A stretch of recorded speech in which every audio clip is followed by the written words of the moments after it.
श्रीमद् भागवतम स्कंद संख्या 2 श्लोक संख्या दूसरे स्कंद के 9वें अध्याय का 32वें से लेके 35वां श्लोक, जिसे चतुश्लोक की भागवत कहते हैं। बहुत लंबे परपट्स हैं प्रभुपाद के, उनको ना करके श्लोकों को भी ना पढ़ के सिर्फ उसका मैं मर्म आपको बता देता हूँ। तो बाकी आप श्लोक पढ़िएगा, आपको आइडिया लग जाएगा। राजा परीक्षित ने प्रश्न किया है कि इस जगत की उत्पत्ति किस तरह से होती है। नंबर 1। नंबर 2, जगत का प्रलय किस तरह होता है, ये मुझे जानना है। उत्पत्ति की बात जानने की कोशिश है और प्रलय की बात जानने की कोशिश है। सुखदेव जी ने कहा, एक बार नारद जी ने ब्रह्मा जी से ऐसा ही प्रश्न पूछा था। तो ब्रह्मा जी ने नारद को एक कथा सुनाई थी, वो मैं कथा तुम्हें सुनाता कि जब प्रलय काल होता है तो सभी को भगवान अपने अंदर समाकर अपने पेट में रख के, साधारण भाषा में बोलेंगे तो भगवान शयन कर रहे थे। सृष्टि के आरंभ में भगवान की खेलने की इच्छा हुई। एको अहम बहुश्याम, इस संकल्प से पुरुष प्रकृति का जोड़ा उत्पन्न हुआ। पुरुष और प्रकृति का जोड़ा उत्पन्न हुआ। जैसे क्रिश्चियन लोग कहते हैं एडम एंड ईव, वो आदम एंड ईव की चर्चा करते हैं। माया रहित शुद्ध ब्रह्म कुछ नहीं कर सकता। मतलब भगवान को अपना कार्य करने के लिए भौतिक प्रकृति का प्रकट करना ही पड़ेगा, नहीं तो आनंद कैसे लेंगे, किससे आनंद लेंगे। निर्गुण निराकार ब्रह्म सर्व का आधार है। ब्रह्म ज्योति अर्थात जिसको हम ब्रह्म के नाम से पुकारते हैं, भगवान का ही एक अंश है। वो निर्गुण है, निराकार है और सबका आधार है, परंतु वो इनएक्टिव है, निष्क्रिय है। जब माया का संग होता है, माया जो है, माया विशिष्ट ब्रह्म जगत उत्पन्न करता है। संसार दिखाई दे रहा है तो माया से उत्पन्न हो रहा है। चावल को बोने से चावल उत्पन्न नहीं होते। धान को जब बोते हैं तब चावल उत्पन्न होते हैं। या धान और चावल में फर्क है। धान होता है चावल के ऊपर के छिलके समेत चावल। ये तो गांव वाले ज्यादा बेटर जानते होंगे मेरे से, मुझे इतना नहीं ज्ञान है। चावल के छिलके का आवरण होने पर उसे धान कहते हैं।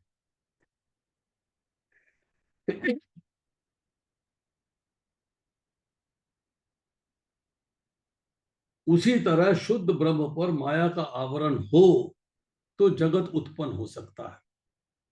मतलब जब तक भौतिक प्रकृति नहीं प्रकट होगी तब तक ब्रह्म जो है कुछ भी नहीं कर सकता। भगवान की खेलने की इच्छा हुई तो खेलने की इच्छा को माया कहते हैं। भगवान आनंद लेने चाहते हैं तो माया का प्राकट्य होता है। तब पुरुष और प्रकृति का जोड़ा उत्पन्न हुआ।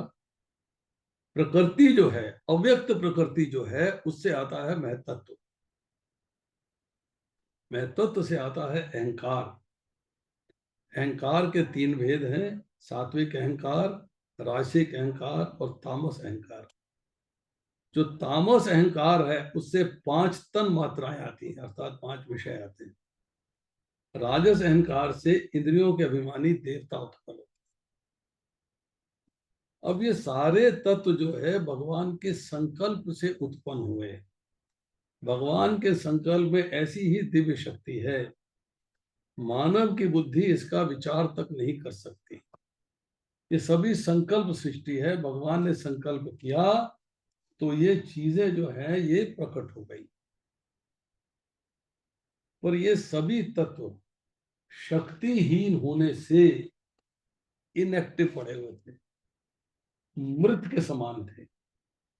इनमें एक्टिविटी नहीं थी। अब भगवान ने एक एक में प्रवेश किया। जब भगवान का सभी में प्रवेश किया तो उनमें दिव्य शक्ति आई और उसके बाद भगवान के नाभि कमल से ब्रह्मा जी प्रकट हुए। ब्रह्मा जी प्रकट हुए। अब हम जो हमने बात अभी पढ़ी है उसको थोड़ा सा समराइज करते हैं भगवत गीता के संदर्भ में, कि भगवान जो है भगवत गीता के अंदर 13वें अध्याय के 6 और 7वें श्लोक में जो चर्चा कर रहे हैं उसको हम समराइज करते हैं कि जो अव्यक्त प्रकृति है वो सोर्स है किसकी? समष्टि बुद्धि की। और प्रकृति का अर्थ ये होता है कि it is cause of something, और दूसरा शब्द इस्तेमाल होता है विकृति। विकृति का अर्थ होता है इसका ओरिजिन है किसी वस्तु से। जो ओरिजिन होती है वो विकृति कहलाती है, जो ओरिजिन करती है वो प्रकृति कहलाती है। तो अव्यक्त जो है प्रकृति जो है मूल प्रकृति है, वो सोर्स है बुद्धि की। अब बुद्धि जो है वो प्रकृति भी है और विकृति भी है। विकृति इससे है कि वो प्रकृति से प्रकट हुई है, और प्रकृति इसलिए है कि उससे अहंकार प्रकट होता है। समष्टि बुद्धि से अहंकार प्रकट होता है। अब अहंकार जो है प्रकृति भी है और विकृति भी है। प्रकृति इसलिए है कि वो सोर्स है किसका? महाभूतानी अर्थात पंच महाभूत, उनका सोर्स है। और विकृति है क्योंकि बुद्धि से प्रकट हो रहा है, इसका ओरिजिन बुद्धि से हो रहा है। अब पंचभूतानी जो है ये प्रकृति भी है और विकृति भी है, क्योंकि इनका जो सोर्स है वो अहंकार है। और पंचभूतानी से आगे 10 इंद्रियां बनती हैं और एक मन बनता है, 11 चीजें बनती हैं, 5 विषय बनते हैं जिसे पंतन मात्राएं कहते हैं, तो 16 चीजें बन गई। ये 16 वस्तु जो है किसी का सोर्स नहीं है, इससे आगे कुछ नहीं डेवलप होता है। 10 इंद्रियां जो है, 5 कर्म की और 5 ज्ञान की, एक मन और 5 उनके विषय, ये अब जो है ये किसी का सोर्स नहीं है, ये विकृति है, ये प्रकृति नहीं है। ये है तो प्रकृति का अंश, पर उस लेवल की प्रकृति नहीं है कि आगे किसी को प्रकट कर सके, आगे किसी को बना सके।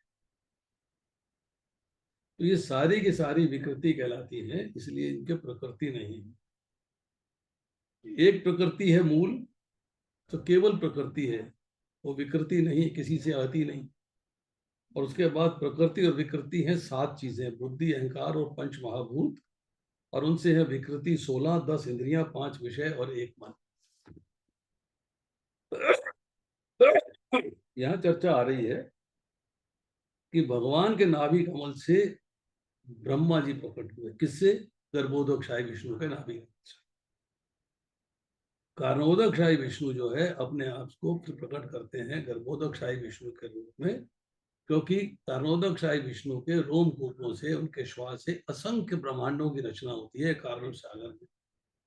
और जो असंख्य ब्रह्मांड है, हर ब्रह्मांड के लिए एक भगवान की रचना होती है, परमात्मा की रचना होती है, विष्णु स्वरूप की रचना होती है, जिसे गर्भोदकशाही विष्णु कहा जाता है।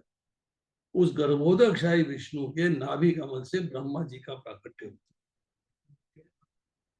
ये डीटीज भगवान के नाभि कमल से ब्रह्मा जी का प्राकट्य हो सके, ये अगर आपको दर्शन करने हैं, देखनी है, तो आपको जाना पड़ेगा साउथ इंडिया के टेम्पल्स में। अनंत पद्मनाभन, आदिकेशव, अनंत रंगपट्टनम, श्री रंगपट्टनम और त्रिची, श्री रंगनाथ जी, सब जगह जितने भी साउथ इंडिया में भगवान विष्णु के टेम्पल हैं, उन सब के अंदर गर्भोदकशाही विष्णु हैं, जिनके नाभि कमल से ब्रह्मा जी। अब उस कमल में से ब्रह्मा जी निकले हैं। ब्रह्मा जी सोचने लगे कि मैं जिस कमल पे बैठा हूं उस कमल की जड़ कहाँ, उसका मूल कहाँ है, मुझे नहीं पता। तो जिज्ञासा हुई, मन में इच्छा हुई, मन में एक प्रश्न हुआ कि मुझे उस मूल को ढूंढना चाहिए। आई मस्ट सर्च दैट, मुझे उसका ज्ञान प्राप्त करना चाहिए। तो वो मूल को खोजने गए, ऊपर जा रहे हैं, नीचे आ रहे हैं, नीचे आ रहे हैं, ऊपर जा रहे हैं, ऊपर से नीचे, नीचे से ऊपर, परंतु उन्हें पता नहीं चला। तब ब्रह्मा जी के कान में 21वां और 16वां अक्षर आया वर्णमाला का। वर्णमाला का 16वां अक्षर है ता और 21वां अक्षर है पा, तप। ब्रह्मा जी के कान के अंदर जो है तप शब्द का उच्चारण हुआ।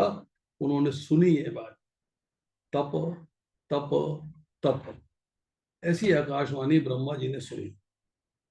100 वर्षों तक ब्रह्मा जी ने तपश्चर्या की, तपस्या करी, और तब ब्रह्मा जी को चतुर्भुज नारायण के दर्शन, तब ब्रह्मा जी को चतुर्भुज नारायण के दर्शन हुए। अब भगवान के दर्शन से ब्रह्मा जी को आनंद हुआ, he enjoyed। अब भगवान ने सृष्टि के आरंभ में ब्रह्मा जी को 4 श्लोकों की भागवत कथा सुनाई। जैसे महात्मा लोग, वैष्णवाचार्य, संत, ऋषि, मुनि, सब लोग जो है चतुश्लोकी भागवत के नाम से पुकारते हैं। 4 श्लोक मैंने आपको बताया। दूसरा स्कंद, 9वां अध्याय, श्लोक संख्या 32 से लेके 35 तक। अब अगर आप चाहते हैं कि हम जो है इन 4 श्लोकों को पढ़ें, तो हम 4 श्लोकों को पढ़ भी सकते हैं। एक सेकंड लगेगा मुझे 4 श्लोकों को पढ़ने में।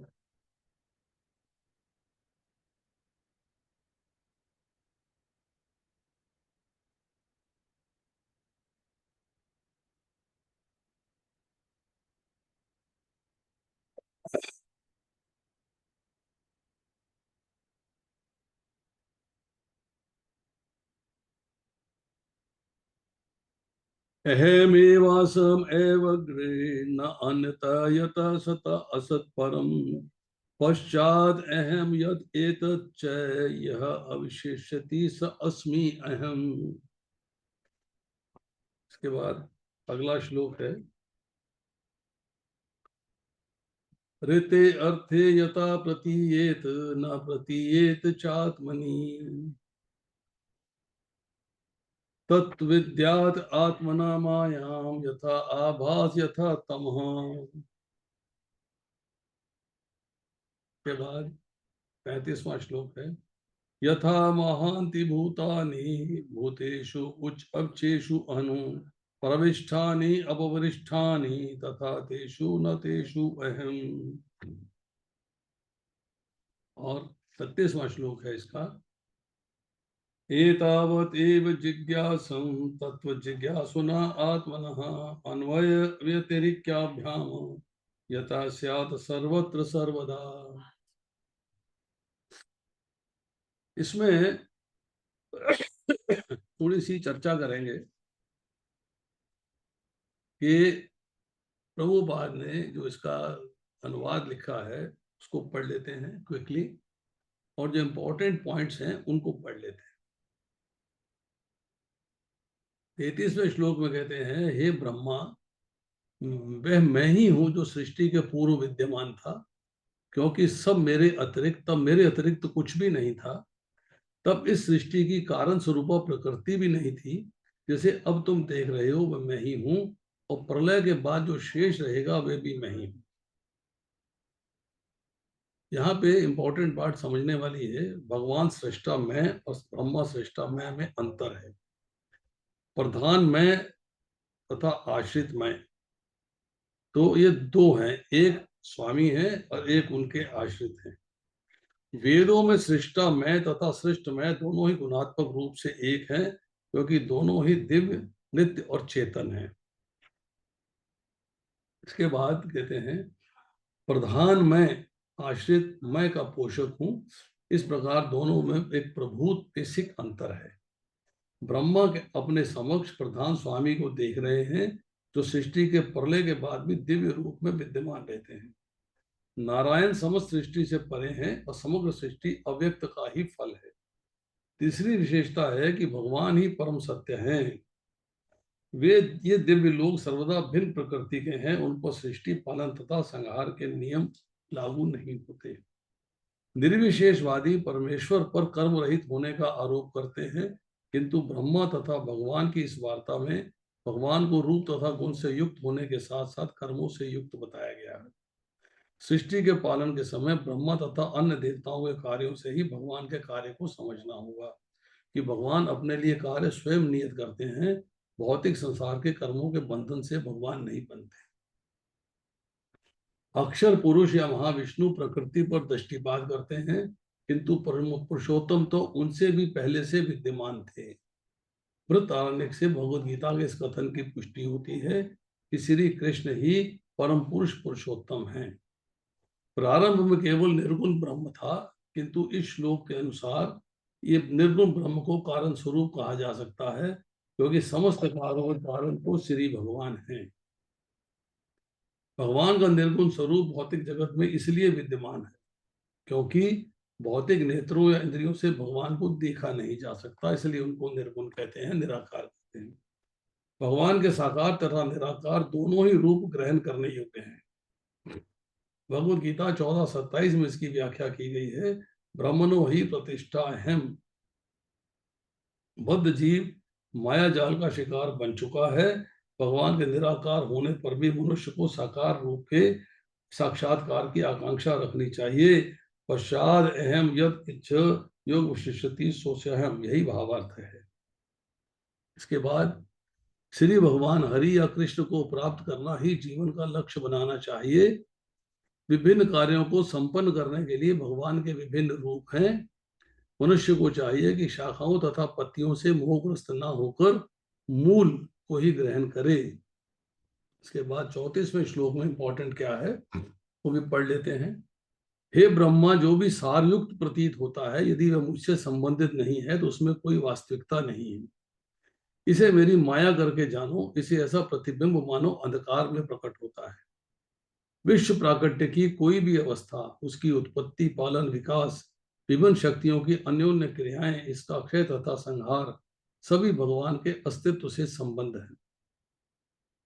क्योंकि भगवान के बिना किसी वस्तु का अस्तित्व नहीं हो सकता, इसलिए माया भी भगवान की एक शक्ति है। प्रत्येक वस्तु को भगवान से संबंधित करना योग माया के द्वारा होता है, योग माया कहलाता है। और भगवान से विलग होने की भ्रांत धारणा विच्छेद की शक्ति, विच्छेद की देवी महामाया कहलाती है। तो योग माया आपको भगवान से जोड़ती है और महामाया आपको भगवान से विलग करती है। इसके बाद किसी वस्तु को दूसरी वस्तु समझना भ्रम है। रस्सी को साम मान लेना भ्रम है, किंतु रस्सी असत्य नहीं है। रस्सी रस्सी है, सांप सांप है। ये भ्रांत धारणा ही अविद्या के अंधकार में सत्य का प्रतिबिंब छाया कहलाती है। कोई भी वस्तु जो मेरी शक्ति से उत्पन्न नहीं है वह माया है। जीवात्मा को रूप विहीन मानना या परमेश्वर के निराकार होने की धारणा भी भ्रम है, कंफ्यूजन है, गलत इल्यूजन है। समस्त अवस्थाओं में भगवान तथा जीवात्माएं अपना अस्तित्व बनाए रखती हैं। दोनों के साकार रूप कभी भी नष्ट नहीं होते। प्रकाश का असली स्रोत ही ब्रह्म ज्योति है, जो भगवान के दिव्य शरीर के प्रकाश को अद्भुत करती है। और यही प्रकाश अनेक प्रकाशों में प्रकट होता है, जैसे सूर्य का प्रकाश, चंद्रमा का प्रकाश, अग्नि का प्रकाश, बिजली का प्रकाश, सितारों का प्रकाश। प्रत्येक जीव की स्वतंत्रता वास्तविक स्वतंत्रता नहीं है, अपितु परम पुरुष भगवान में निहित वास्तविक स्वतंत्रता का प्रतिबिंब मात्र होती है। बद्ध जीवों द्वारा परम स्वतंत्रता का झूठा दावा भ्रम ही है। इस तथ्य को इस श्लोक में स्वीकारा गया है। भगवान तो आपको प्रेरणा देते हैं, भगवान ने आपको इंडिपेंडेंस ऑफ फ्री विल दी है, परंतु भगवान फिर भी आपके हृदय में विराजमान है, आपको रास्ता दिखाते रहते हैं। आप उस रास्ते पे चले ना चले ये आपकी मर्जी। एक चिकित्सित शरीर के भीतर आत्मा के अस्तित्व को नकार सकता है, किंतु मृत शरीर में वह प्राण नहीं फूंक सकता। यद्यपि मृत्यु के बाद शरीर का सारा तंत्र, सारे ऑर्गन जैसे के तैसे बने रहते हैं। माया की दो अवस्थाएं होती हैं, आच्छादक प्रभाव और क्षेपक प्रभाव। क्षेपक प्रभाव के कारण माया जीवों को अविद्या के अंधकार में गिरा देती है। और आच्छादक प्रभाव से अल्प ज्ञानियों की आंखें बंद कर देती है, जिससे वे परम पुरुष के अस्तित्व के विषय में, जिसने ब्रह्मा को प्रकाश दिया है, अज्ञानी बना रहता है। तो एक प्रभाव से अविद्या में गिरा दिया, अविद्या को अंधकार, अंधकार का रूपक दिया गया है। और दूसरा जो आच्छादक को आच्छादित करता है, कवर कर लेता है, ढक लेता है, उसे अल्प ज्ञानियों की आंखें बंद कर देती हैं। जिनको ज्ञान नहीं होता है उनकी आंखें बंद रहती हैं, वो भगवान के अस्तित्व विषय में अज्ञानी बने रहते हैं। के बाद इस विश्व का एक जनक है जिसे परम पुरुष कहते हैं, जिसकी शक्ति प्रतिबिंब रूप में चकाचौंध करती हुई प्रकृति के रूप में कार्य करती है। अग्नि में ताप होता है, परंतु ताप में अग्नि नहीं है। अल्प ज्ञानी की समझ में इतनी सामान्य बात नहीं चढ़ती। वह अग्नि तथा ताप को एक ही बताता है। अग्नि की इस शक्ति ताप को सीधे न कहकर उसका प्रतिबिंब कहा गया है। अतः जीवात्मा के रूप में जीवित शक्ति का प्रदर्शन भगवान न होकर भगवान का प्रतिबिंब होता है। मनुष्य को भगवत गीता या श्रीमद् भागवत का श्रवण ऐसे पुरुष से नहीं सुनना चाहिए जो भगवान के अस्तित्व पर विश्वास न रखता हो, आस्तिक ना हो। ना ही उसको करना चाहिए, ना सुनना चाहिए, ना ही करना चाहिए। उसके बाद लिखते हैं, भगवान की विभिन्न शक्तियों के कर्म तथा भगवान की अहोती कृपा द्वारा प्रकट किए गए प्रकाश से ही अनुभव किया जा सकता है। भगवान का ज्ञान, भगवान की नॉलेज, भगवान को समझना, जानना, पहचानना, मानना, वो भगवान की जो कहतु की कृपा है उसके द्वारा ही किया जा सकता है। और कृपा आप पे कब बरसती है? जब आपको एक साक्षात पारंपरिक गुरु मिलता है। अपितु जिस पर भगवान की कृपा होती है वे अंतरंगा शक्ति के द्वार कल्पना के बिना ही श्री भगवान का साक्षात्कार कर सकता है। इसके बाद 35वें श्लोक में लिखते हैं, हे ब्रह्मा, तुम ये जान लो कि ब्रह्मांड के सारे तत्व विश्व में प्रवेश करते हुए भी प्रवेश नहीं करते। उसी प्रकार मैं अपने द्वारा प्रत्येक वस्तु में स्थित रहते हुए भी प्रत्येक वस्तु से पृथक रहता।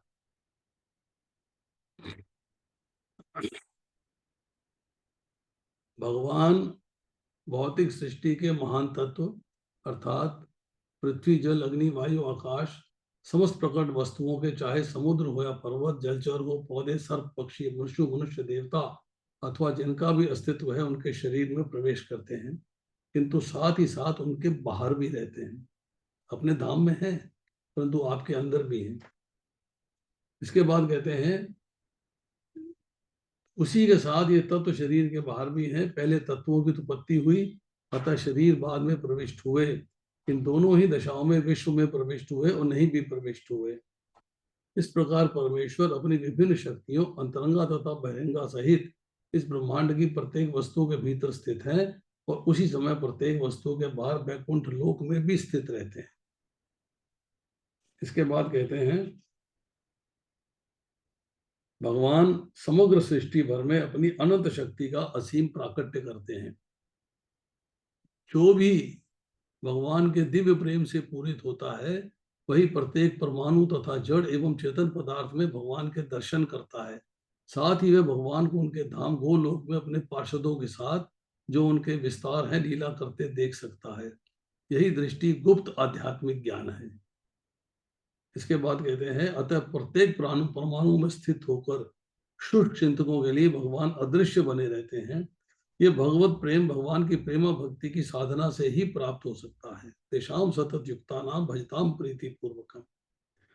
भगवान का नाम, रूप, गुण, लीला, धाम, पार्षद ये सभी भक्त के हृदय में उसी प्रकार दिखते हैं जब आप भगवान की सेवा में संलग्न हो जाते हो, भगवान के स्मरण में संलग्न हो जाते हो। ये बातें कैसे दिखती हैं? जैसे टेलीविजन में आपको वस्तुएं दिखाई दे रही है। प्रत्येक प्राणी को इस संसार के बंधन से मुक्ति दिला सकते हैं केवल भगवान, किंतु विरले ही को वे भगवत अवसर प्रदान करते हैं, जिसकी पुष्टि नारद जी ने कही गई है। मुक्तिम ददाति किरिचितम स्म न भक्ति योगम। भगवान की ये दिव्य भक्ति इतनी अद्भुत है कि सुपात्र भक्त मनोकूल धर्म में तल्लीन रहता है और उनसे दूर नहीं जाता। इस प्रकार भक्त के हृदय में भगवत प्रेम का उदय एक महान रहस्य है। ब्रह्मा जी पहले ही नारद से कह चुके हैं कि भगवान की दिव्य भक्ति में लीन होने के कारण उनकी इच्छाएं कभी पूरी नहीं होती, ना ही उनके मन में भक्ति के अतिरिक्त तो कोई अन्य इच्छा रहती। जिस प्रकार अच्युत होने के कारण उनकी इच्छा अचूक है, उसी प्रकार दिव्य भक्ति में लगे भक्तों की इच्छाएं भी अच्युत हैं। उसी प्रकार भगवान का शुद्ध भक्त भी लाखों मुक्त पुरुषों में विरले ही पाया जाता है। बहु नाम जन्म नामन्ते ज्ञानवान मां प्रपद्यते वासुदेवम सर्वमिति महात्मा दुर्लभ। महात्मा दुर्लभ है। इसके बाद कहते हैं ब्रह्मा जी ने उस रहस्य को नारद जी ने व्यास को, व्यास जी ने शुभदेव को समझाया, और यही ज्ञान अब शिष्य परंपरा से चला आ रहा है। उसके बाद 36वें श्लोक में कहते हैं जो व्यक्ति परम सत्य रूप श्री भगवान की खोज में लगा हो, उसे चाहिए कि समस्त परिस्थितियों में सर्वत्र प्रत्यक्ष तथा अप्रत्यक्ष रूप में इसकी खोज करे। प्रत्येक चेतना युक्त जीवात्मा का कर्तव्य है कि वो आत्म साक्षात्कार में प्रवृत्त हो।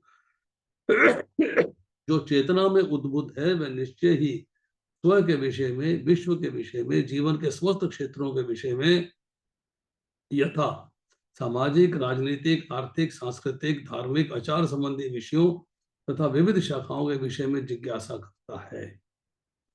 अंधकार में चकाचौंध से मोहग्रस्त होने के कारण मनुष्य ये नहीं जान पाते कि जीवन का चरम लक्ष्य भगवान विष्णु हैं। किंतु यहाँ पर वास्तविक जीवन का लक्ष्य बताया गया है, जिसे भक्ति योग के ज्ञान में दक्ष प्रामाणिक गुरु या भागवत के समक्ष जिज्ञासा करके जानना चाहिए। तद विधि प्रणिपातेन परिप्रश्नेन सेवया। गुरु से उसी भाव में आदेश प्राप्त करे जिस प्रकार ब्रह्मा ने भगवान श्री कृष्ण से प्राप्त किया था। किंतु प्रमाणिक गुरु के पारदर्शी माध्यम से जिज्ञासु को उसकी प्राप्ति हो सकती है। निसंदेह परव्योम के क्षितिज में भगवत गीता सर्वाधिक प्रकाशमान नक्षत्र है। ये प्रभुपाद का परपट है 36वें श्लोक के अंदर। ध्यान से सुनिएगा। निसंदेह परम व्योम के क्षितिज मतलब विरजा नदी के पार भगवत गीता सर्वाधिक प्रकाशमान नक्षत्र है। किंतु उस ज्ञान ज्ञात की व्याख्याएं इतनी तोड़ी मरोड़ी गई हैं कि भगवत गीता का प्रत्येक जिज्ञासु भौतिक चमक दमक के अंधकार में पड़ा हुआ है। ऐसे जिज्ञासुओं को शायद ही भगवत गीता से प्रकाश मिल पाए। गीता में मुख्य रूप से यही आदेश दिया जाता है कि जो भागवत के इन 4 श्लोकों में प्राप्त है, किंतु अवैध पुरुषों द्वारा इसकी गलत तथा फैशन प्रस्त व्याख्या को कोई सही निष्कर्ष तक नहीं पहुंच पाता।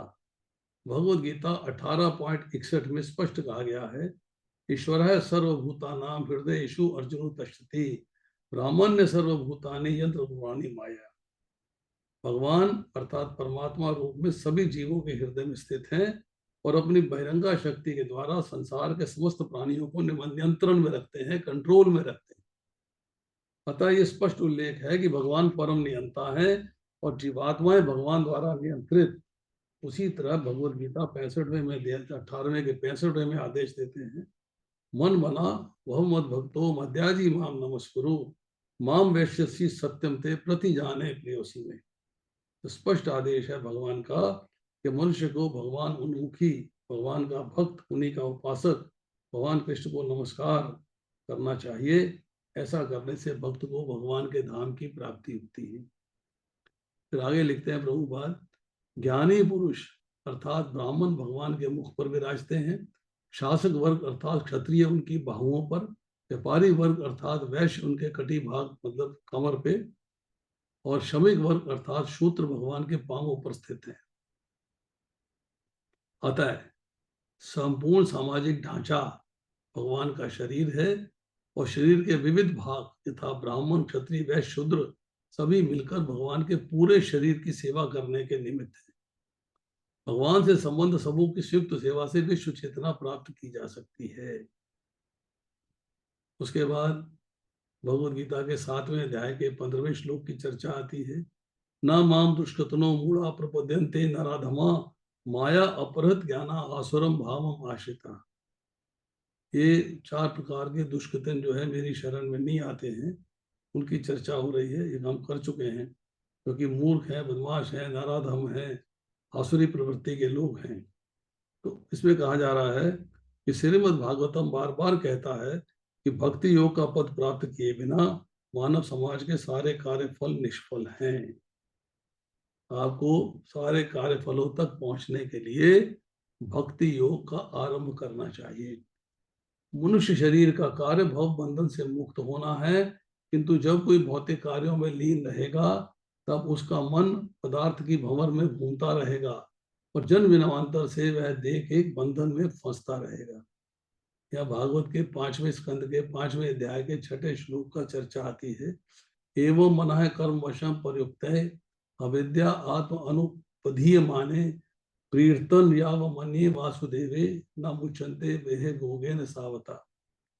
मन के ही कारण विविध देह धारण कर कर सभी प्रकार की भौतिक यातनाएं भोगनी पड़ती हैं। मन इच्छाएं करता है, इच्छाओं से कर्म होता है, कर्म से फल मिलता है, फल से भोगना पड़ता है। अतः जब तक मन सकाम कर्म में लीन रहता है उसे अज्ञान में मग्न समझना चाहिए।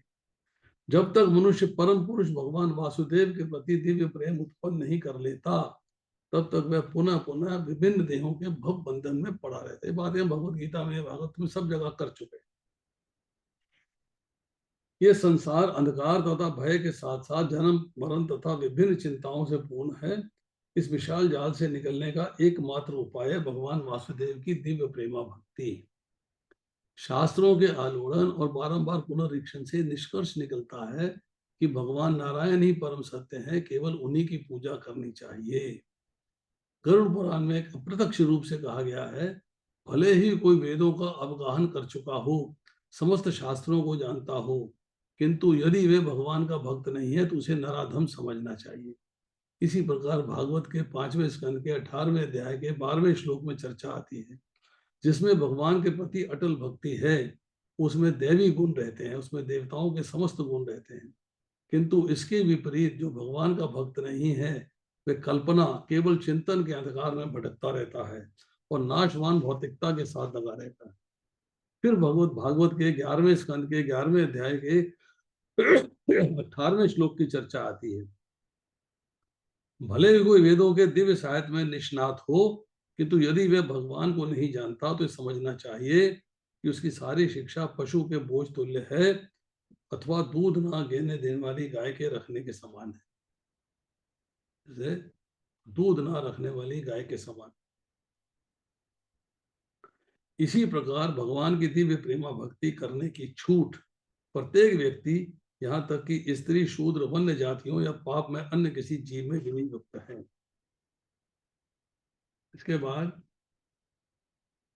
यदि भगवत भक्ति में निष्ठात प्रमाणिक गुरु द्वारा नराधमों को शिक्षा प्राप्त हो तो वह भक्ति के परम पद तक जा सकते हैं। अतः हरेक के लिए, यहाँ तक कि मनुष्य ना हो तो भी प्रमाणिक गुरु की शिक्षा द्वारा भगवान की भक्ति की सलाह दी गई है। जहां तक कीटों, पक्षियों तथा पशुओं तक को भगवान की दिव्य प्रेमा भक्ति के प्रति पूर्णतः समर्पित होने पर उच्चतम सिद्धि पद पर उठने की आश्वासन प्राप्त हो, वह मनुष्य में ज्ञानियों के विषय में क्या कहा जाए। यहाँ चैतन्य महाप्रभु की एक बात आती है कि चैतन्य महाप्रभु ने किसी से प्रश्न किया कि आप जो है हरे कृष्ण महामंत्र का उच्चारण थोड़ा सा उच्च स्वर से क्यों करते हो, मन ही मन में करिए ना। तो चैतन्य महाप्रभु ने उत्तर दिया कि मैं जब उच्च स्वर से करता हूं तो मेरे आसपास जो प्राणी उपस्थित हैं, कीट है, पतंग है, चींटियां हैं, कॉकरोच है, मकड़े हैं, मकड़ियां हैं, सब जो कि जो है इसको सुनते हैं और उनको भी इसका लाभ प्राप्त होता है। फिर उन्होंने कहा कि हम जब जोर से हरे कृष्ण महामंत्र का उच्चारण करते हैं तो जो पेड़ों से हम कहते हैं इको आ रहा है, इको, वो इको नहीं है, वो हरे कृष्ण महामंत्र का उच्चारण का रिवर्सल है। हमारे पास उस लौट के हरे कृष्ण महामंत्र आ रहा है, उसको आप पेड़ों के द्वारा किया गया हरे कृष्ण महामंत्र का उच्चारण समझिए। फिर कहते हैं यहाँ तक कि पतित स्त्री, शूद्र, वैश्य, इनसे भी निम्न पुरुष यदि भगवान के चरण कमलों की निष्ठा पूर्वक शरण ग्रहण करता है तो भगवान के धाम लौटकर जीवन की परम सिद्धि प्राप्त कर सकता है। यही निष्ठा एकमात्र पात्रता योग्यता है जिससे वह जीवन के उच्च पद को प्राप्त कर सकता है। जब तक ऐसी निष्ठा प्राप्त नहीं होती तब तक शुद्धता अथवा अशुद्धि, ज्ञान तथा अज्ञान में अंतर दिखाई देता है। भगवान के शुद्ध भक्त पर भौतिक सुख के आकर्षण का रंग नहीं चढ़ता, भगवान का रंग चढ़ता है। शास्त्रों में सैकड़ों हजारों ऐसी सूक्तियां हैं। आत्मा रामश्च मुनेहा, स्वरूप सिद्ध पुरुष ही भगवान की दिव्य प्रेमा भक्ति की ओर आकृष्ट होते हैं। केचिता केवल्या भक्त्या वासुदेव परायणा, केवल श्रवण तथा कीर्तन से मनुष्य भगवान वासुदेव का परम भक्त बन जाता है। न चलती भगवत पदार विंदा निमिषार्धम अपि च वैष्णव प्राप्य। जो व्यक्ति भगवान के चरण कमलों से एक क्षण के लिए भी नहीं हटता उसे समस्त वैष्णवों में सबसे बड़ा माना जाता है।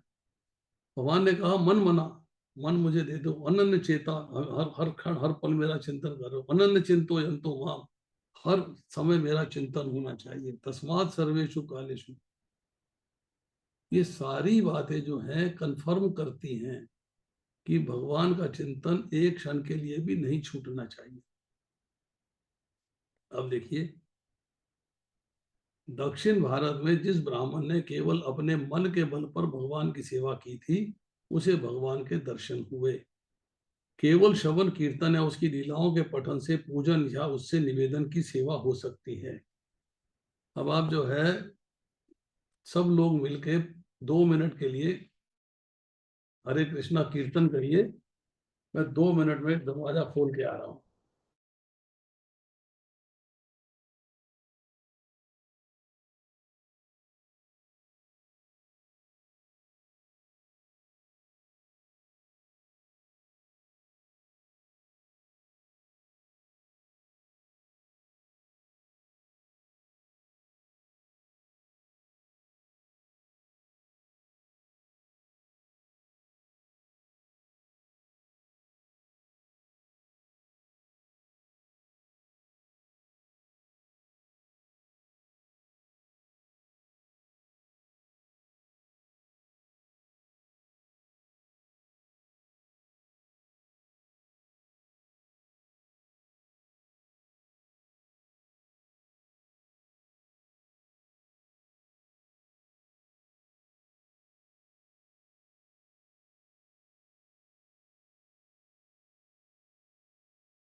हरे कृष्णा।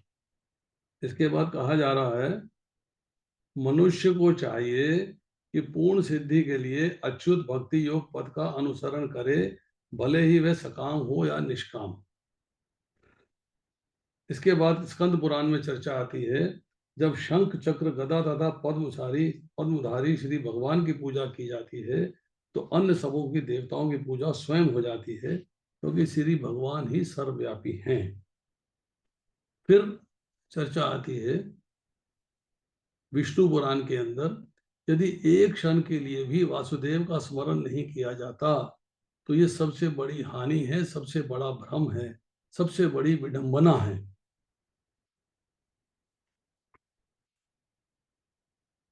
फिर कहते हैं, भले ही वेदों तथा शास्त्रों में निष्णात हो, परंतु यदि इसकी परमेश्वर का भक्त नहीं है तो वो नराधम माना जाता है।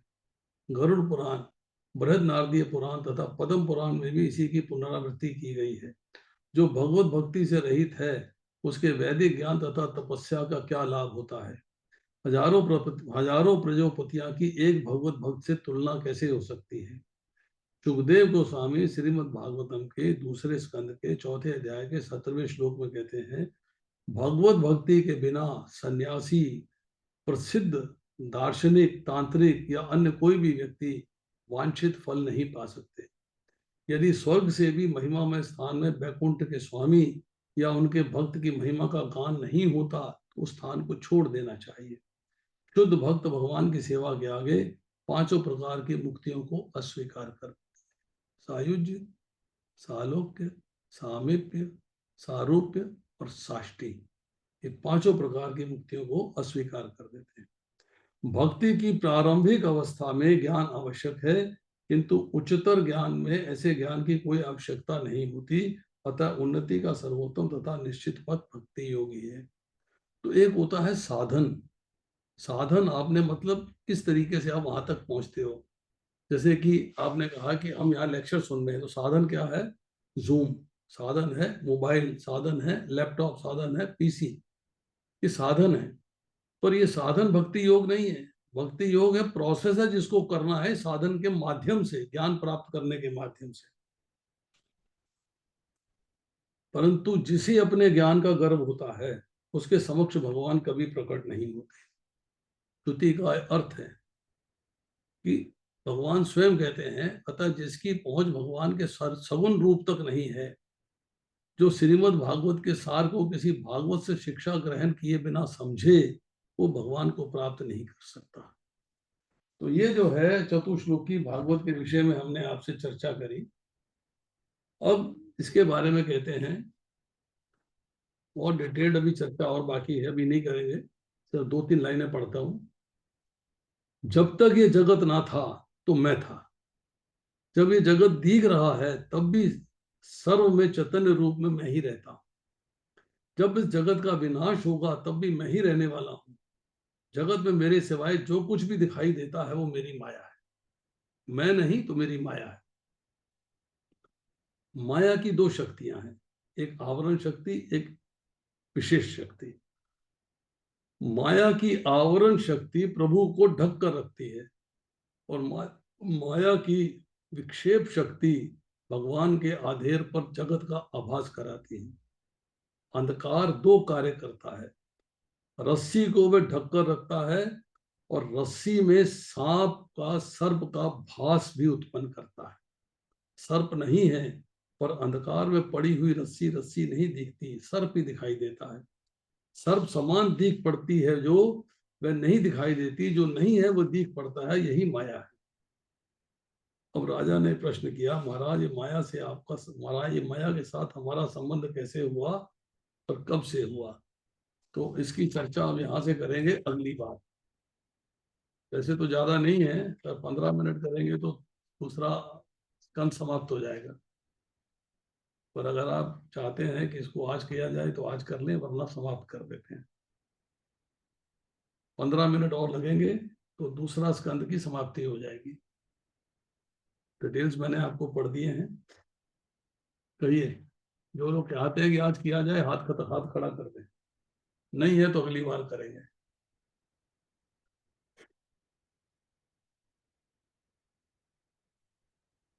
सबका हाथ नहीं खड़ा, सब लोग नहीं चाहते कि आज किया जाए, क्योंकि अगली बार जो है मेरे 15 मिनट में खत्म हो जाएगा, तो तीसरा स्कंद चालू होगा। बताइए।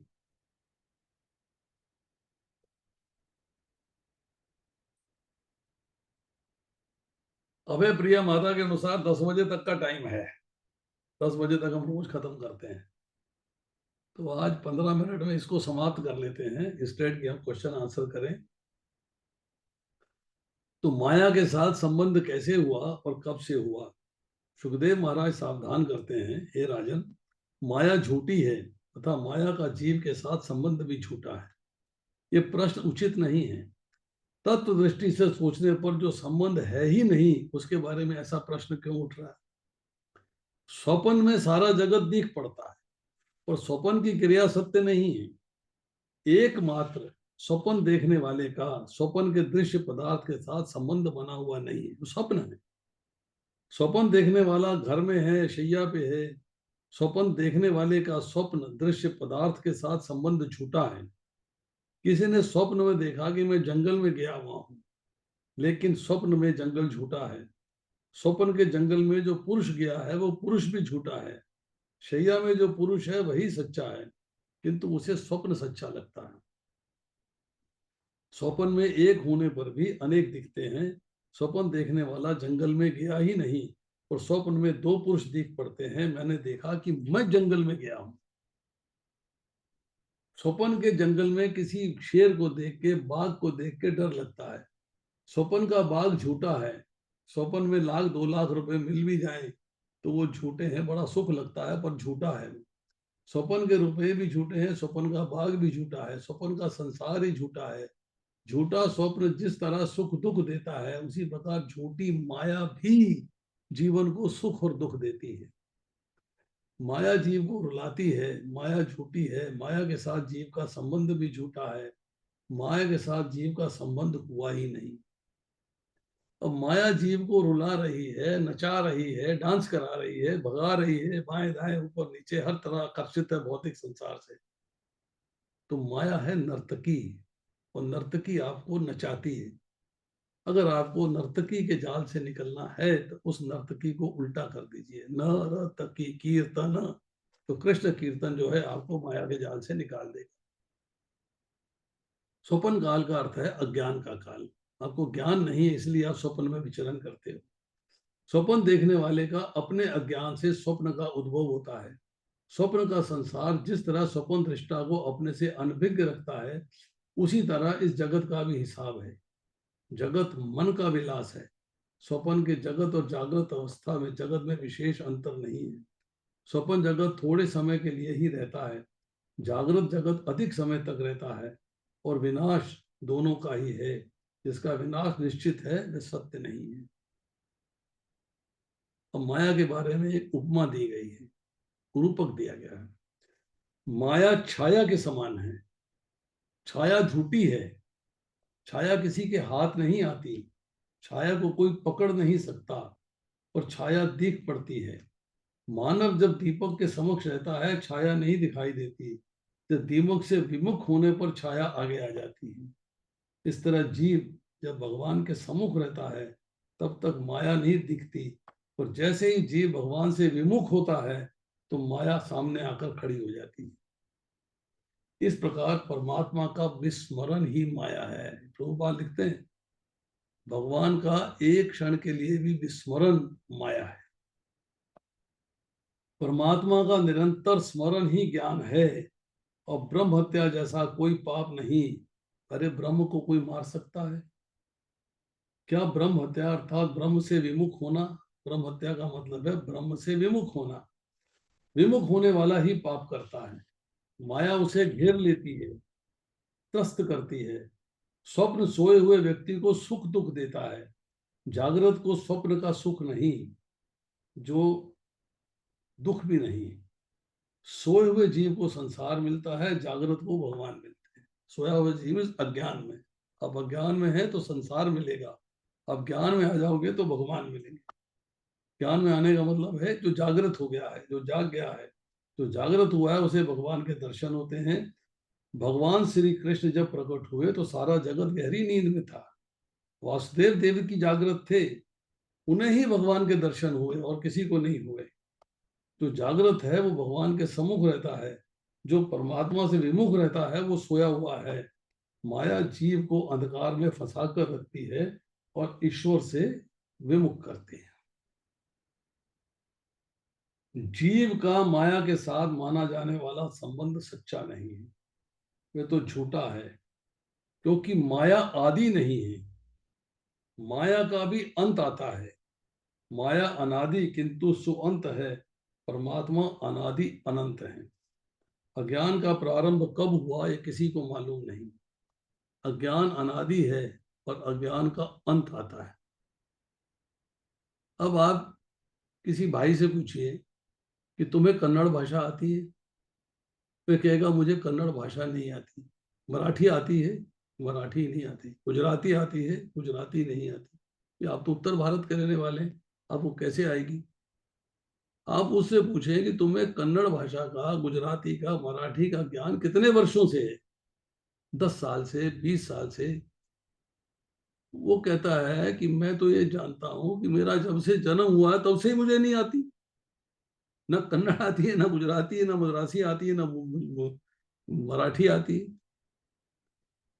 तो तुम्हारा जन्म जब नहीं हुआ था तब तुम्हें कन्नड़ भाषा आती थी, तब तुम्हें गुजराती आती थी, तब मराठी आती थी, तब तमिल आती थी, मद्रासी भाषा आती थी। बोला नो, नहीं आती थी। तो ये भाषा का अज्ञान क्यों है? कब से है? मैं कुछ नहीं बता सकेगा। तो अगर वही व्यक्ति, अगर आप गुजरात में रहने लगोगे, महाराष्ट्र में रहने लगोगे, कर्नाटक में रहने लगोगे, तो आपको थोड़ा थोड़ा ज्ञान आना शुरू हो जाएगा। तब वो कहेगा अब मुझे भाषा का ज्ञान हुआ, अब तक मुझे ज्ञान नहीं था, अब तक मैं अंधकार में था। ज्ञान कब हुआ नहीं कह सकते, अज्ञान कब से है नहीं कह सकते। अज्ञान का अंत तब कब होता है, जब ज्ञान आता है। तो ईश्वर का ज्ञान, ईश्वर का ज्ञान या ईश्वर ज्ञान का, और माया अज्ञान का प्रतीक है। माया का अंत आता है, जीव जब भगवान के सम्मुख हो जाता है तब उसे माया दिखाई नहीं देती, तो केवल भगवान दिखाई देते। एक बार सुदामा जी की कथा आती है। एक बार सुदामा को भगवान ने संपत्ति दी। सुदामा अधिक भक्ति करने लगे, वे निरंतर भक्ति कर रहे हैं, भगवान के ध्यान में तन्मय रहते हैं। एक बार उनको संकल्प हुआ कि माया से बातें हो रही हैं पर माया मुझे दिखाई क्यों नहीं देती, ये माया कैसी होगी। उन्होंने भगवान से कहा कि मुझे माया दिखाइए। भगवान ने कहा तुम भूल जाओ कि तुम्हें माया दिखाई देगी, जो भगवान के सम्मुख रहता है उसे माया कैसे दिखाई देगी। अब कृष्ण और सुदामा दोनों गोमती नदी में स्नान करने गए। एक गोमती है जो उत्तराखंड से निकल के और लखनऊ होते हुए आगे घाघरा में मिल जाती है, और एक गोमती नदी है जो द्वारकाधीश के अंदर है, जो समुद्र का पार्ट है। जल्दी जल्दी में सुदामा स्नान करने गए, वहां वे कृष्ण को भूल गए। भगवान ने उनको अपनी माया दिखाई। जैसी सुदामा ने नदी में डुबकी लगाई तो गोमती नदी में बाढ़ आ गई। सुदामा प्रवाह में खींचे जाने लगे। पानी में डूबते डूबते तैरते तैरते एक घाट पर जा पहुंचे। सुदामा घाट के ऊपर चढ़ गए। उसी समय एक हाथी ने आकर उनके गले में हार पहना दिया। गांव के राजा मर गए थे, इससे लोगों ने उन्हें राजा बनाया, सिंहासन पर बिठाया और राजकुमारी से उनका विवाह करवा दिया। सुदामा सब कुछ भूल गए, पूर्व का कुछ याद नहीं रहा। कितनी संतान हुई, एक बार बीमारी से उनकी रानी की मृत्यु हुई, इससे सुदामा रोने लगे। लोगों ने कहा रोइए नहीं, वे जहां गई है वहां आपको भी पहुंचा देंगे। जहां पत्नी गई है, संतानें गई हैं, वहां आपको भी पहुंचा देंगे। स्त्री की मृत्यु होने पर पुरुष को भी उसके साथ चिता में चढ़ा देने का रिवाज था उस गांव में। सुदामा को शमशान में वे लोग ले गए। सुदामा जी घबरा गए। घबराहट में भगवान का स्मरण करने लगे। उन्हें याद आया मैं तो ब्राह्मण हूं, मुझे संध्या करनी चाहिए, मैं कहाँ फंस गया। तो सुदामा ने स्नान करने के लिए डुबकी लगाई और तुरंत ही गोमती में पहुंच गए। अभी तो कृष्ण ने स्नान करके अपना पीताम्बर भी पूरा नहीं पहना था। वहां सुदामा रोते रोते आ पहुंचे। कृष्ण पूछने लगे मित्र रोते क्यों हो, क्या हो गया। सुदामा कहने लगे ये सब कहाँ चला गया।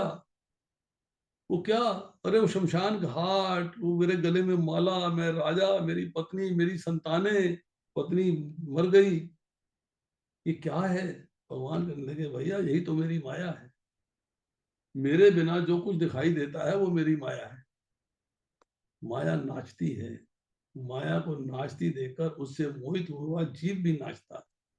माया नचाती है। माया को नर्तकी कहा गया है। नर्तकी माया के त्रास से मुक्त होना है तो नर्तकी शब्द को उल्टा कर दीजिए और कीर्तन करिए। माया आपको दिखाई नहीं देगी। प्रभु का स्मरण करिए, श्री कृष्ण का ध्यान करिए, उनका स्मरण करिए। माया असावधान को रुलाती है, जो सावधान रहता है उसको माया रुला नहीं सकती। सूत जी सावधान करते हैं कि 4 श्लोकों में भागवत की कथा भगवान ने ब्रह्मा जी को सुनाई। ब्रह्मा जी ने वही कथा नारद जी को सुनाई। नारद जी ने वही कथा व्यास महर्षि को सुनाई, और व्यास देव जी ने उन 4 श्लोकों के आधार पर 18,000 श्लोकों का भागवत शास्त्र बनाया। ये हम चर्चा पहले शुरू शुरू में कर चुके हैं। राजा ने अनेक प्रश्न पूछे हैं।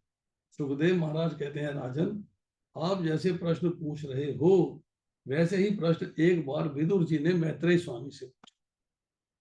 मैत्रेय स्वामी ने विदुर जी को जो उपदेश दिया उसकी कथा मैं आपको सुनाऊंगा। तो इस प्रसंग के साथ ही हमारा दूसरा स्कंद पूर्ण होता है। अब तीसरे स्कंद का आरंभ होगा अगली बार। हमने 10 बजे से पहले ही दूसरा स्कंद समाप्त कर दिया। हरे कृष्णा।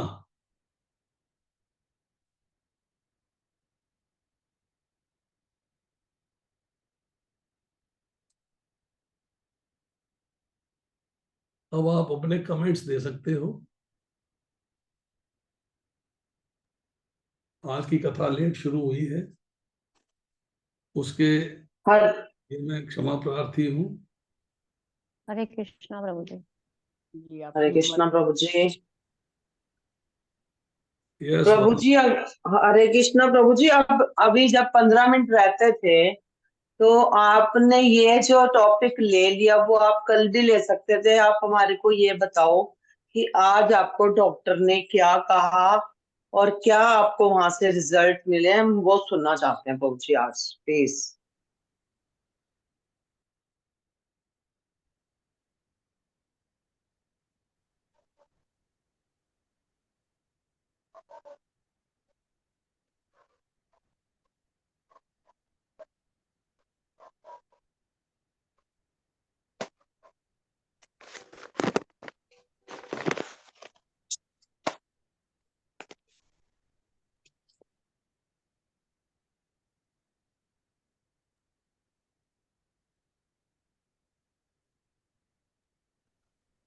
बोलो जी। अबे प्रिया जी, क्या कह रही हो आप?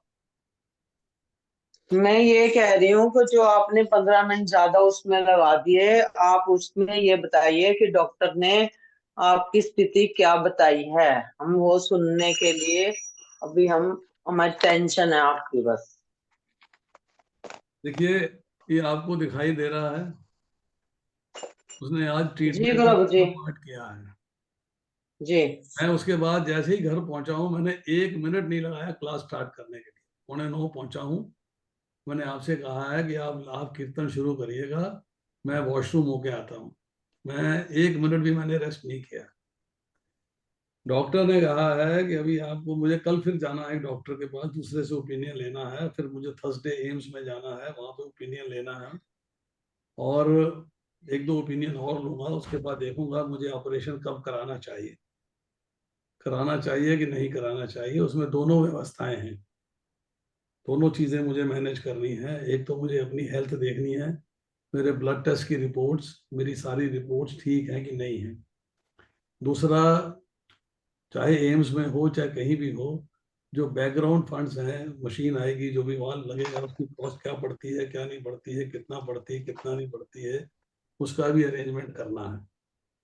उसको भी देखना है कैसे अरेंज किया जाए। कुछ मेरे पास इंश्योरेंस है, कुछ उससे मैनेज होगा। कुछ मेरे अपने फंड्स जो मैंने जमा कर रखे हैं थोड़े बहुत, उनसे मैनेज होगा। और कुछ फंड्स जो है वो भक्तों के माध्यम से आएंगे, जो शिक्षा लेते हैं, जो ज्ञान प्राप्त करते हैं, गुरु दक्षिणा के रूप में कुछ ना कुछ भेजेंगे, तो उससे कुछ फंड्स इकट्ठे होंगे। तो फिर उसके बाद जो है सारी प्लानिंग होगी। आज भी गए हैं तो खर्चा हुआ है, कल जाएंगे फिर खर्चा होगा, परसों जाएंगे फिर खर्चा होगा, तो खर्चा तो होना ही है। पर यह है कि मैं अपने आप को प्रचार में कमी नहीं कर रहा, प्रचार मेरा पूर्ण रूप से चल रहा है। अब ये डिपेंड करता है सारा कि कहाँ कराना है, कैसे कराना है, कब कराना है, क्या बजट है, क्या बजट नहीं है। अभी इसके बारे में कुछ नहीं कह सकता।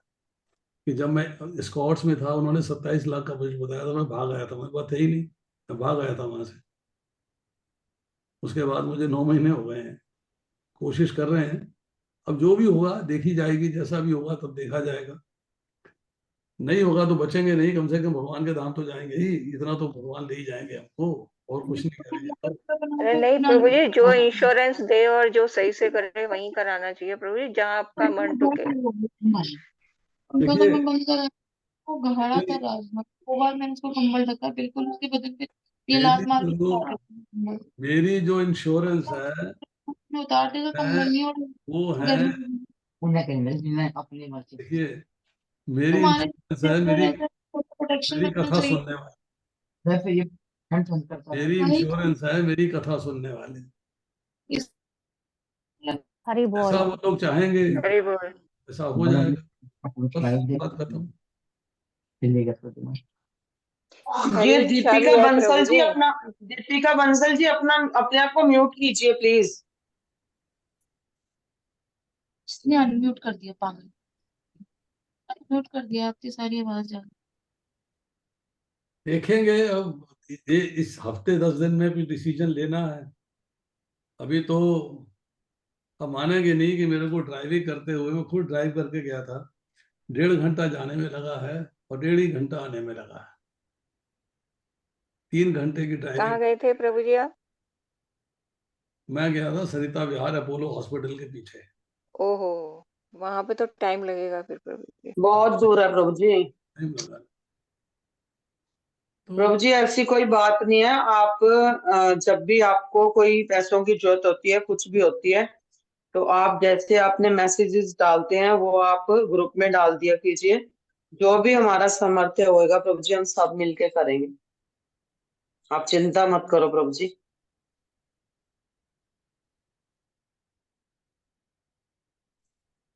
कोई प्रॉब्लम नहीं माता जी, कृष्णा जैसे चाहेंगे वैसा होगा।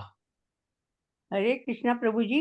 मेरे कहने से क्या होने वाला है, सारा प्रभु जी मैं अनीता गुप्ता बोल रही हूँ प्रभु जी। 4 साल पहले ना मेरे हस्बैंड ने करवाया था एम्स में, वहां पे डॉक्टर बलराम थे हेड, वो उन्होंने 70,000 रुपए करवाए थे जमा, और उसके बाद हमारे 28। माता जी इसमें जो वाल्व लगता है ना, उसकी कीमत जो है 12 से 13 लाख रुपया है। और जो इसमें एम्स में जाएंगे तो बाकी खर्चा जो है ज्यादा से ज्यादा 50, 60, 70 हजार, 1 लाख रुपया पड़ेगा। कमरा वमरा लेना पड़ेगा, जो भी प्राइवेट रूम के अंदर डॉक्टर्स की फीस होती है वो देनी पड़ेगी, जो भी है। तो मेजर खर्चा जो है वो वाल्व का। ये मैं लखनऊ गया था, लखनऊ भी मैंने टेस्ट कराया था, उन्होंने भी कहा कि जो आपका वाल्व है वो 12, 13 लाख रुपए में आएगा। बाकी तो खर्चे नहीं है, वहाँ हॉस्पिटल के खर्चे नहीं है। जो स्कॉट्स में गया था उन्होंने कहा था कि आपका 12, 13 लाख का वाल्व है, बाकी हमारे खर्चे हैं। तो इसलिए मैं वहां से भाग आया। तो अब देखते हैं अभी क्या जुगाड़ बनती क्या नहीं बनती, जो भी रहे भगवान जैसा करेंगे वैसा होगा। अभी तो कुछ आजकल हॉस्पिटल भी प्रभु जी बस वही हो गया, कमाने के धंधे हो गए हैं। 5 स्टार का ट्रीटमेंट देते हैं और पैसे लेते हैं। क्या क्या करे हॉस्पिटल्स को, कुछ कह थोड़ा सकते हैं। नहीं कह सकते प्रभु जी, लेकिन इतना तो करना चाहिए। गरीब आदमी तो बेचारा सोच के ही मर जाएगा, वो तो जा ही नहीं पाएगा। वो नहीं करा सकता। हम्म। अब वो डॉक्टर पता नहीं प्रभु जी, आजकल मतलब आपके लिए नहीं कह रही हूँ मैं, वैसे कह रही हूँ, डॉक्टरों ने भी मतलब धंधा ऐसा बना लिया है कि हमारी पढ़ाई में इतना लगा है तो उससे चौगुना हम कमाएंगे, नहीं तो फायदा क्या है। ये थिंकिंग हो गई है, ये नहीं थिंकिंग ये है कि मरीज को ठीक करना है। देखिए मैं आपको बताता हूँ कि मैं नर्सिंग होम चलाया करता था। तो जो जी डिलीवरी प्रभु। मार्केट के अंदर जो है वो 70 हजार में करते थे, हम लोग उसे 25 हजार में किया करते थे। हम्म। जो सिजेरियन 1.25 लाख में करते थे, हम लोग उसका 45 से 50 हजार रुपया देते थे। और जहाँ हम रह रहे हैं वहां से आधे से ज्यादा बच्चे हमारी वाइफ के हाथ के डिलीवर किए हुए हैं, उनके हम्म। बच्चे उनके हाथ से पैदा किए हुए हैं। अब उन्होंने काम छोड़ दिया, वृंदावन जा रही, वृंदावन चली गई, मैं नहीं रहती यहाँ। अभी कल परसों चली जाएंगी, अब वहीं रहेंगी 4-6 महीने। आएंगी तो आएंगी, नहीं आएंगी तो ठीक है। मैंने अपनी प्रैक्टिस जो है वो बिल्कुल कम कर दी प्रचार के चक्कर में। प्रचार करना है तो प्रैक्टिस की क्या जरूरत है, प्रैक्टिस कम करो बस, ठीक है, गुजारा चलता रहे, ओके फाइन थैंक यू। बाकी काम चल रहा है तो चल रहा है। मुझे एक बात आओ कि जब हरे कृष्णा प्रभु जी, जब हम कृष्ण की तरफ उन्मुक्त हो जाते हैं तो ये हमारा धंधे चौपट क्यों हो जाते हैं? हमारा मन क्यों नहीं करता धंधा करने का प्रभु जी? मैं भी पार्लर का करती थी, मैं भी सब छोड़ छाड़ के उसका बैठी। कारण है भागवतम के 10वें स्कंद के अंदर 84वें अध्याय के अंदर एक श्लोक है। भगवान कहते हैं जो भक्त मेरी भक्ति करता है उसे मैं अकिंचन बना देता हूँ, तभी वो मेरे पास आता है। और मैं अपना हॉरोस्कोप बताता हूँ, मेरे हॉरोस्कोप के अंदर 12वें घर के अंदर बृहस्पति है। और ऐसा ज्योतिषाचार्य कहते हैं कि जिसके 12वें घर में बृहस्पति होता है उसको मुक्ति प्राप्त होती है, भगवान के धाम जाता है, वो रास्ते में कहीं नहीं रुकता। और उसके जाने के लिए फिर आपको भगवान की सेवा ज्यादा करनी है, भगवान का नाम ज्यादा लेना है, भगवान का प्रचार ज्यादा करना है, वो मैं कर रहा हूँ। अब मेरा अभी जो है, अब रोहिणी से कॉल आया हुआ 3 तारीख का। अब मैं 3 तारीख को पता नहीं रोहिणी में होऊंगा या 3 में वृंदावन में होऊंगा, मुझे भी नहीं पता। But I am involve in Thakur ji सेवा में। जब मैं चाहता, मेरे को आज मेरे बाजू में लगा हुआ है, मैं रेस्ट करता जाके 8:45-9 बजे घर पहुंचा हूँ। 3 घंटे की ड्राइविंग करी है, वहां पे 2 घंटे डॉक्टरों के संसर्ग में रहा हूँ। मैंने कहा नहीं, क्लास करनी है तो क्लास करनी, पहुंचो क्लास में। इसलिए मैंने रास्ते में लाल बत्ती पे खड़े होकर आपको मैसेज दिया कि क्लास 8:45 स्टार्ट होगी, 8:30 नहीं होगी। नहीं प्रभु जी, ये प्रभु तो जी आपकी शक्ति है, भगवान की मैं शक्ति है आपके मैं ऊपर। जो है प्रचार करने से पीछे नहीं हटता। मैं कृपा अभी है मेरे से प्रभु जी ठाकुर जी अभी की। अभी मेरे से किसी ने एक प्रश्न किया था, एक बड़ा वैलिड प्रश्न है, मैं आपसे बताता हूँ। यू विल बी सरप्राइज्ड कि उसका मन कहाँ काम करता। उसने कहा कि चैतन्य महाप्रभु ने कहा है, असत संग त्यागी ऐ वैष्णव आचार। असत का संग त्यागना चाहिए, ये वैष्णव आचार है। नंबर 1। उसने कहा है कि अगर आप निष्काम भाव से कर्म करते हैं, परंतु आपने अपने लिए कर्म करते हैं, आपने किसी से इच्छा नहीं करी, कुछ काम नहीं हुआ, सकाम भाव से कर्म करते हैं, जो भी कार्य करते हैं, अगर वो आप अभक्तों के साथ करते हैं तो क्या इफेक्ट आता है, और भक्तों के साथ करते हैं तो क्या इफेक्ट आता है, इसका आंसर आपको ढूंढना है। You have to find answer to this. कार्य आप कर रहे हो अभक्तों के साथ, कार्य कर रहे हो अभक्तों के साथ, भक्त के साथ कार्य करते हो। हम कहते हैं, अभी मैंने एक टॉपिक किया है, उसका वीडियो बनाया है कि ऑर्गन डोनेशन नहीं करना चाहिए।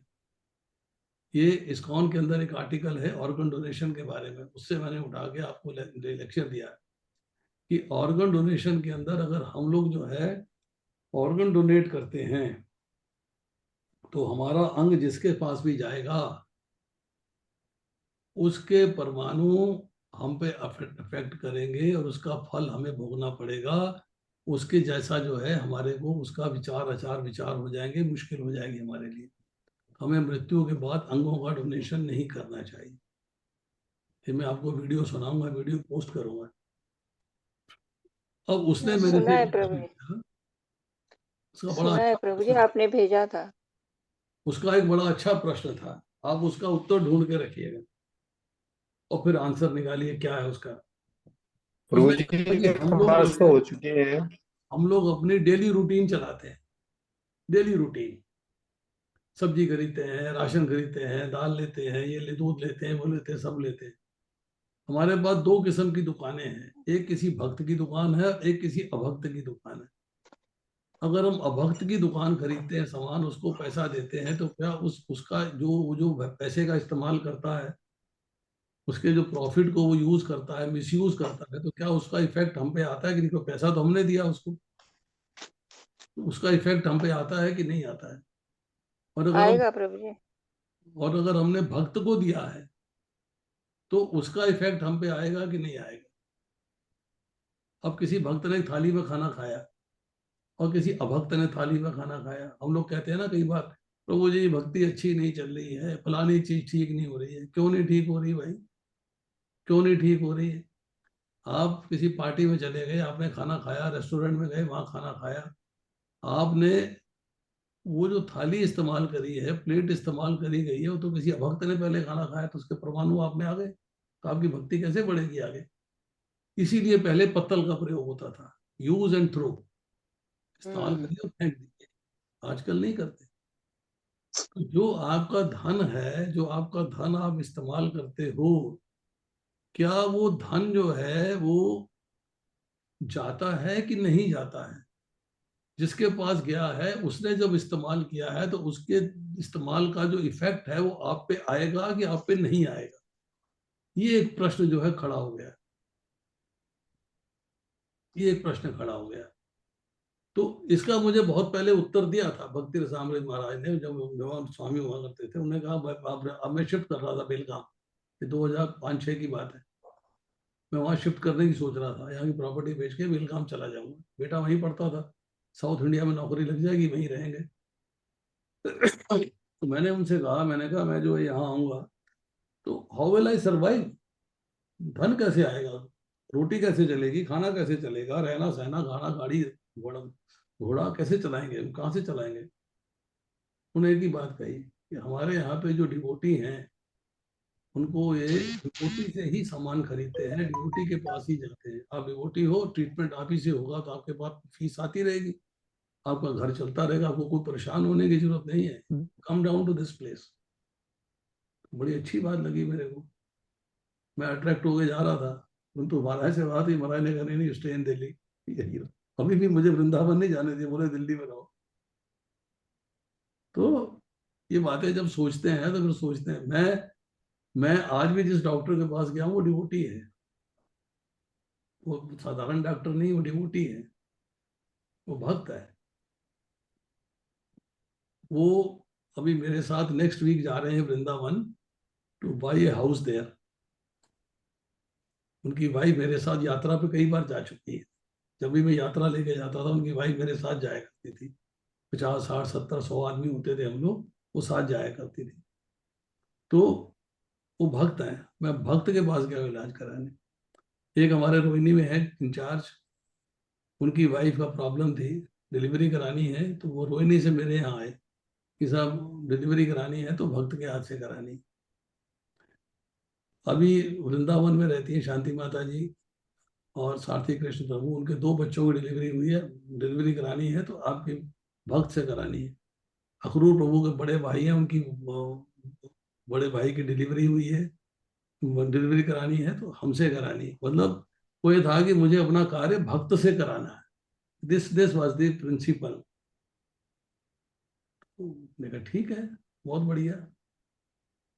तो हमें भी अपना कोशिश करनी चाहिए कि जो भी हम आपस में संबंध कायम करें वो भक्तों के साथ संबंध कायम करें, भक्तों से रिलेशनशिप बनाएं, रिलेशनशिप बढ़ता है। अभी मैंने आपके आने से पहले दरवाजा खोलने गया था कि पेशेंट आया हुआ है, वो कराना है तो भक्त से ही कराना है, आप ही से कराना है। 9:45 आई है वो इलाज कराने के लिए, कि कराएंगे तो आपसे ही कराएंगे। उसने मुझसे कहा था उसकी उसकी भाभी रहती है गोरखपुर में, गोरखपुर से ऑनलाइन इलाज कराती है वो। एक कानपुर में रहती है, कानपुर से ऑनलाइन इलाज कराती है। तो ठीक है, चल रही गाड़ी, बढ़िया चल रही। तो बहुत सारी चीजें हैं, छोटी छोटी हैं, माइन्यूट माइन्यूट सी हैं, हमें देखना चाहिए कि हमें ये करना चाहिए कि नहीं करना चाहिए, how should we do, when should we do. ये जरूरी है हमारे लिए, आवश्यक है। चलिए प्रभु जी आप रेस्ट कर लीजिए, आप बहुत थके हुए हैं इस बस माता समय। जी, अब मैं जाऊंगा, अब मैं रेस्ट ही करूंगा जाके। प्रभु जी जी आप एक रेस्ट बात कीजिए है, प्रभु जी। हरे अभी कृष्णा प्रभु जी। अभी कुछ प्रसाद बातें जाके थोड़ा सा, क्योंकि दोपहर में खाना हम्म। खाया मैं 11 बजे। प्रभु जी हरे कृष्णा प्रभु जी, हाँ जी। मैं ये कह रही हूँ कि भगवान हमारा धंधा वंदा सब चौपट कर देते हैं, पर कमी भी किसी चीज की नहीं आने देते। परंतु कमी नहीं आने परंतु देते किसी चीज की। कमी भी किसी चीज की नहीं आने देते। देखिए ऐसा है कि मेरे एक मित्र हैं, वो कहते हैं आप वृंदावन में शिफ्ट कर जाओ, आपको कमरा आपके पास है, आप उस कमरे में रहिए, आपको भोजन की चिंता करने की जरूरत नहीं है, और पैदल चलिए। मैंने कहा भोजन कौन देगा? कहते हैं कोई प्रॉब्लम नहीं है, मैं भी यहाँ हूँ, मेरे पास पैसा नहीं है, तो मैं क्या करता हूँ, भंडारे लगे होते हैं, सवेरे एक लाइन में लग जाता हूँ, शाम को दूसरी लाइन में लग जाता हूँ, भंडारा खा लेता हूँ, गुजारा कर लेता हूँ, मुझे खाने की पैसे की चिंता करने की जरूरत नहीं है। मंदिर जाता हूँ तो पैदल जाता हूँ, पैदल आ जाता हूँ, तो भी कोई टेंशन नहीं है। तो मेरा मिनिमम एक्सपेंडिचर में गुजारा चल जाता है वृंदावन में। I am very happy. ये भाव है आपके मन का, क्या आप करना चाहते हो, आपकी हेल्थ कितनी परमिट करती है, आपका मूड क्या है, आपकी सेवा क्या है, उस पर डिपेंड करता है। तो उसमें कोई दिक्कत नहीं है। You have to decide according to your requirement. जैसी रिक्वायरमेंट है वैसा आपको डिसीजन लेना है, बस वैसा डिसीजन लीजिए आप, कोई दिक्कत नहीं, कोई परेशानी नहीं। बाकी तो निर्बल के बलराम, आप सबके बलराम है, भगवान बैठे हैं आपकी सहायता करने के लिए।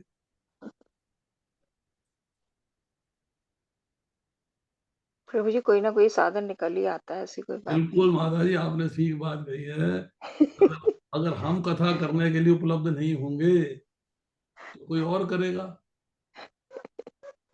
ऐसे ही नहीं करेगा तो वैसे ही करेगा, कुछ तो करेगा ही। ऐसी बात तो है नहीं। नहीं है तो हमारे नहीं वीडियो। प्रभु जी, मैंने तो आपके लिए कहा था कि कोई ना कोई साधन अब निकल ही आएगा आपकी सेवा के लिए, ऐसा कोई ऐसा बोल नहीं है तो वीडियो मिलेंगे आपको, वीडियो सुनिएगा। नहीं प्रभु जी, हम आपसे ही सुनेंगे, वीडियो क्यों सुनेंगे? भगवान की कृपा है आपके ऊपर, माता जी आपको ठाकुर हमने की कृपा है। शॉर्ट टर्म में 2 स्कंद खत्म कर दिया आपके भागवतम के। जी प्रभु जी। आप देखिए 2 स्कंद हो गए आपके। और अभी अगर ऐसे ठीक रहा सब कुछ, एवरीथिंग गोज वेल, तो आपको इतना अच्छे तरीके से भागवतम का सारांश सुनाएंगे। फिर आप उसके बाद भागवतम पढ़िए, आप क्विकली समझ जाएंगे सारी बातों को। आपको सारी हाँ प्रभु बातें जी, आसानी पहले से। पहले गीता का भी ये होता था, पढ़ते थे समझ नहीं आती थी, लेकिन अब आपसे वो सीख लिया इतना कि भाई पढ़ते हैं तो कुछ ना कुछ पल्ले पड़ जाती है।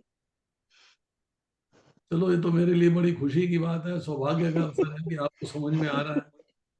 जी जिनको प्रभु जी। भगवत गीता नहीं समझ में आ रही है वो हाथ खड़ा करें, उनको समझाने का प्रयास करेंगे। जिनको समझ में आ रही है उनके लिए ठीक है, जिनको समझ में नहीं आ रही है, बीना धीर जी को समझ में नहीं आ रही, कोई बात नहीं, इनके लिए स्पेशल क्लास कर देंगे। ये अभी हमारा जो है भगवत गीता का हमने 8वां अध्याय आरंभ किया है। 8वां अध्याय समाप्त हो गया, इसके बाद मैं सोचता हूं कि बीच में एक ब्रेक लेके 2 सेशन किए जाएं भगवत गीता पे, क्वेश्चन एंड आंसर्स। आप अपने प्रश्न निकाल के रखिए पहले 6 अध्यायों में, चैप्टर 1 टू चैप्टर 6 जो संबंध ज्ञान है उसके प्रश्नों के उत्तर देंगे। बस 1-1.5 घंटा प्रश्न के उत्तर देंगे। एक सेशन में हो जाए तो ठीक है, वरना 2 सेशन कर देंगे। और फिर उसके बाद 9वां अध्याय शुरू करेंगे। 8वां अध्याय कंप्लीट करने के बाद आप चाहें तो 6ठा अध्याय तक के प्रश्न उत्तर पहले करने हैं तो हम 8वां अध्याय के पहले ही प्रश्न उत्तर कर देते हैं, 1 से लेकर 6 अध्याय के प्रश्न। और वो जो क्लास आ रही है बृहस्पतिवार को, उस दिन कर देंगे, इसके ऊपर क्वेश्चन आंसर्स कर देंगे, देख लिया जाएगा। आप जैसा चाहते हैं व्हाट्सएप पे मैसेज दे दीजिएगा, वैसे ही कर देंगे, एज यू विश, ठीक है एज यू प्रभु जी। लाइक।